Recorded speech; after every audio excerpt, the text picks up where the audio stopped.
እንዴት ታንቀላፋላችሁ? እንዴት ትዘናጋላችሁ? እንዴት ቸል ትላላችሁ? እንዴትስ በእሳት ፊት እየቆማችሁ እንዴትስ ታፊዛላችሁ? ተኮለታትፈን እንኳን እኔ እኮ ጸሎት አላውቅም፣ እኔ እኮ አሳክቼ መጸለይ አልችልም። ግድ የለም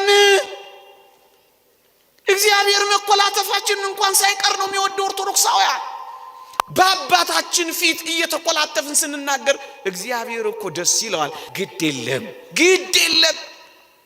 የረከሰ ጸሎት በመጸለይ ነው ወደ ንጹህ ጸሎት የሚደረሰው። ኦርቶዶክሳውያን በጣም አጭር ጸሎት ነው ጌታችን ያስተማረን ወገኖቼ፣ በጣም አጭር ጸሎት።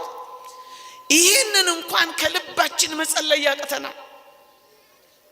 ይሄን ጸሎት እንኳን 7 ጊዜ ያዛጋን ማለት ይገባን ነበር። ኦርቶዶክሳውያን ብዙ የቲቪ ቻናሎቻችን ስለምንቀያየር የሰማይ ኔትወርካችንና ቻናላችንን ዘግተነው ይሆን? ቃላቶቻችሁን ለማሳመር ንግግራችሁን ለማጣፈጥ እያላችሁ መራቀቅን አስወግዳችሁ ከእግዚአብሔር ጋር በጸሎት እንደታረቁት ሰዎች ጸሎታችሁ ቀላል ይሁን።